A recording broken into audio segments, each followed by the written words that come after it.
Good afternoon and thank you. This is B-Jax with Black Views, and today we'll be going over the video with Roland Martin as he speaks on basically the attacks that Kamala Harris, that he believes that Kamala Harris have received during the Democratic debates. So what I'm going to do is I'm going to roll the video, and from time to time I will stop the video to give commentary. Let's begin. Let's come out of 2020 and the Democratic contenders coming to the defense of Senator Kamala Harris, the senator being targeted by online attacks they are slamming as racist and comparing to birtherism. Donald Trump Jr. attributed for elevating the attacks with this retweet about Harris's race. He later deleted it. And here's Let's read the tweet. Kamala Harris is not an American black. She's half Indian and half Jamaican. I'm so sick of people robbing American blacks. These are facts. So let's move on. Former HUD Secretary and 2020 candidate Julian Castro had to say earlier. This is the game that these folks play. They put something out there. You notice what he did. He tweeted it out, and then he deleted it like a coward so he can say, oh, that was just a mistake. But he knows what he's doing. He's giving voice to these racist, utterances about Senator Harris.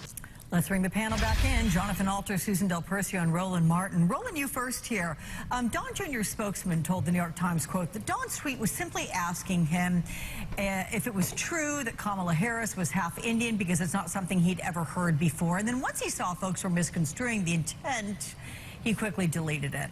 What do you make of this? Donald Trump Jr. is Fredo, and he clearly can't read a bio. All he has to do is go read the bio of Senator Kamala Harris, then you'll understand her background. And so he is probably the dumbest of all the Trump children. But here's the real issue here. Here's the real issue. Attacks on Senator Kamala Harris's blackness really started the moment she announced. And where it's really coming from, this is black self-hate cloaked in black self-love. Black self-hate cloaked in black self-love. It sounds like an oxymoron. There are people out there who are saying that because she is not a descendant of slaves, she really can't speak to the black experience. That's not what we're saying. He's wrong. Once again, he's trying to spin the narrative. What we're saying is that she has no tangibles for the American descendants of slavery. You know who they are. The Negro, the nigger, whoever, whatever you want, the nigger that was getting the crack on his back, that's and his descendants from having babies, and here we are now, okay, mass incarceration, okay, getting killed in the street every day, and he tries to make it as if it's something else. So let's listen. I'm trying to make this brief. They dismissed the fact that she went to an HBCU. They dismissed her actual background.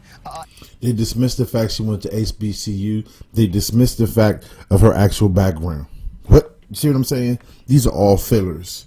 Because she went to an HBCU does not mean that, it doesn't mean that she's ADOS. But in fact, he's trying to flip this and make this somewhat of like a racial thing when it's really not. It's about her policies. Her policies ignited the question about her heritage. Okay? So basically what ADOS is saying, if you were a descendant of the American slaves, you'd be saying something different right now. That's what we're saying. But because you're not, you could care less. So let's roll with it.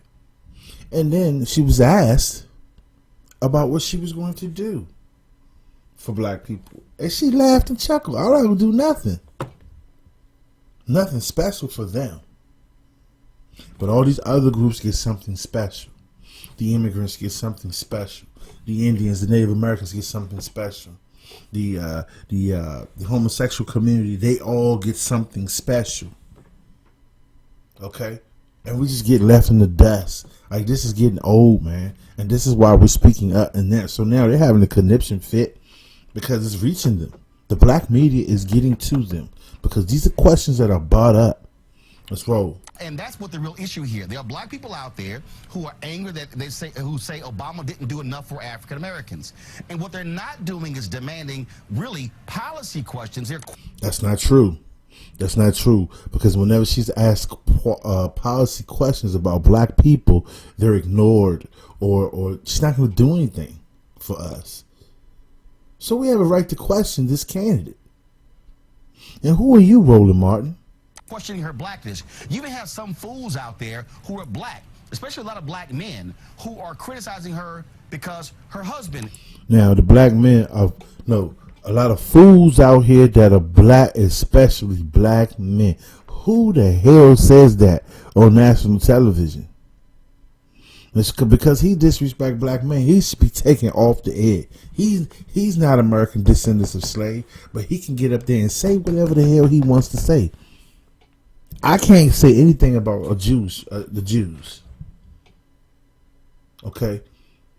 He couldn't get up there and say, a Jewish man couldn't get up there and say that about Jews. He'll never see TV again. But black people can continue to get on TV, misrepresent, and disrespect black people, and they're still allowed to be on TV. He should never be able to get another interview again based on what he just said. Let's roll. Is white. And so I understand. Hold on, wait a minute. I want to hear that again. Is white. And so wait. I'm sorry. Let's go back. Obama didn't do enough for African Americans. And what they're not doing is demanding really policy questions. They're questioning her blackness. You even have some fools out there who are black, especially a lot of black men. A lot of black men criticizing her because her husband is white. And so now we're criticizing her husband's white. He goes from subject to subject. Now we're criticizing her because her husband is white. First it was about her blackness, and first it was about where she was from. But when we ask about policies for ADOS, we get absolutely nothing. Now we're mad because her husband is white. So what he's doing is he's trying to get the white community to stomp us out. He's trying to get the white media to attempt to stomp us out, and they can't. This guy is totally anti-black, man. Listen to him. Talking about Donald Trump Jr. retweeting this, but really, you've got some asinine black folks out there who are the ones who are questioning her blackness, and they are shameful, and they are despicable, and then they should be called out at every turn. But listen to all that. But he ain't saying nothing about those racist congressmen and racist senators and racist people of authority, such as chiefs, police. He ain't saying that. They need to be called out on every corner. The clergymen, everybody needs to get involved. Yeah, because it's black men. So he wants to stomp us out. No, he alludes that it's just as black men. Okay, when it's people of women, I'm sorry, with the people of both genders, black men and black women are questioning this. Because she's saying she's representing us. She's listening to the rap music, talking about Wakanda, Hey Fife Dog, and all these things. She's trying to relate to a particular group, and we just calling it out.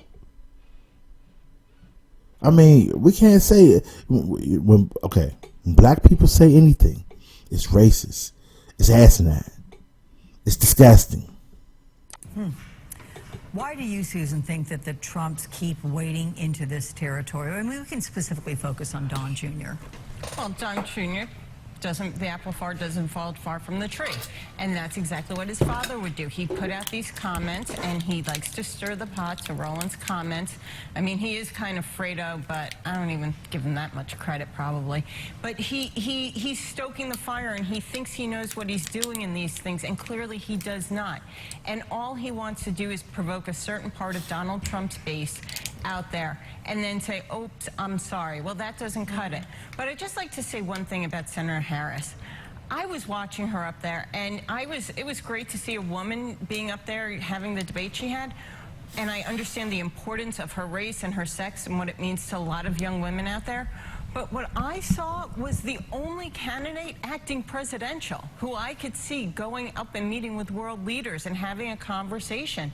And I think she went in there prepared, and she now has a lot of people surprised and shocked, and they don't know what to do with it. If not going up in a debate, I mean, that would be an extraordinary thing if she went up in a debate against Donald Trump.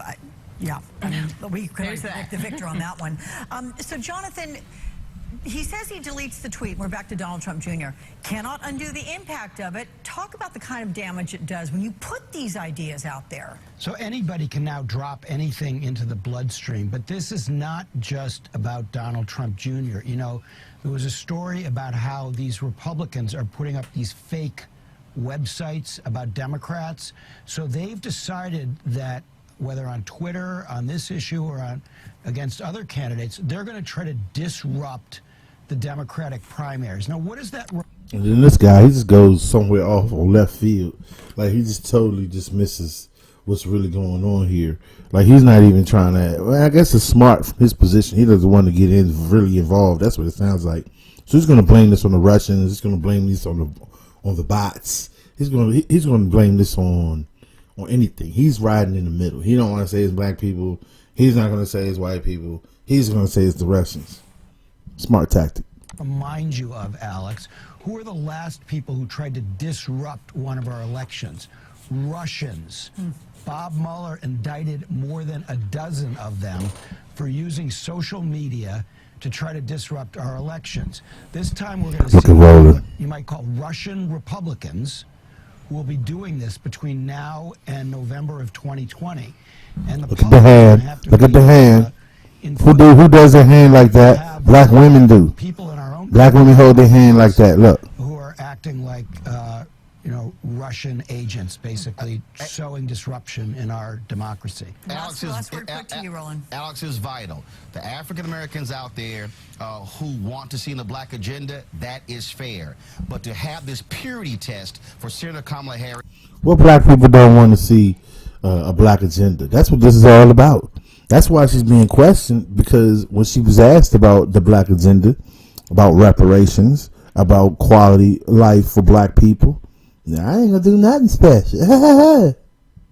So, I mean, what are you talking about, Roland? He's getting on here and he's putting in fillers, man. He's just saying whatever. Is shameful. They should be called out. And African American leaders, civil rights leaders, Congressional Black Caucus, and others should be challenging these folks. Why aren't these African American leaders and preachers and all this calling out these folks? Why aren't they calling out these racists out here? Why aren't they calling out the people that have really got their foot in the back of black people? Why haven't they said anything about reparations? But they want to call them out on these asinine fools. These black men out here. He want to call them out on us. What kind? This dude is a buffoon, man. Because it is ridiculous. And what they are doing, they are actually trying to suppress the vote. And don't be surprised if you see Russia in 2020 pick up on this to form sort of dissent within the black community. And again, if you want to challenge Senator Harris on policies, do so. But do not dare question the issue of blackness. Because if you do, then you can't talk about, of course, Congresswoman Shirley Chisholm. You can't talk about Malcolm X, whose mother's from Grenada. You can't talk about Harry Belafonte, Sidney Poitier. You can't talk about Colin Powell, Eric Holder. There are many African Americans. He is talking about actors. We're talking about tangibles. This is an election coming up. We're talking about tangibles for a black agenda, for black people.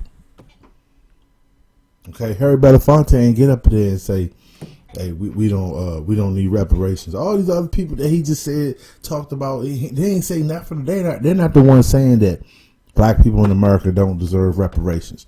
She is the candidate for president, so she is being vetted. Come on now, let's roll. Who have family from the African diaspora, like Senator Harris. I want to pick up on one of your points. I'm not sure that all the people tweeting this material are even black. See, what he's doing is he's undermining us as well, because he's making this not be a legitimate movement by trying to say, I don't think it's all black people. He don't know what the hell it is. Because Well, no, you have a lot of people who are in fake. 2016, you saw Russians and Republican operatives trying to get African Americans to not vote for Hillary Clinton. So there's a lot of people who are not. Look how notice how he says Russians and A lot Republicans of these folks are black. Jonathan, I've been dealing with them since February. Some They've of been them called. are. since February. I question my blackness because my paternal great-grandparents migrated from Haiti. What I'm saying is those folks who are black, who are doing this, shame on all of you. Question her policies, but don't you dare question her blackness. But in just so you know, in Why don't you get up out of here? I know. Russian. They were Russian, I know. sowing dissent in the black community. But I've met some of these people personally. That's what I'm saying. Okay. All right, you guys, I'm glad to have all That's three of what your I'm saying. voices chiming in on this one, Jonathan and Susan and Roland. Thank you. All right, so I'm gonna stop the video right there, but I just want to add a little bit extra to it. Once again, this is a charade. There's no representation for black people, it's in particular black men, at all. This is a sham. This is the reason why there won't be any reparations. Why would you? Well, listen, you have people that come here from other countries. This is a come up for them. Okay, they come here. They're receiving benefits, man.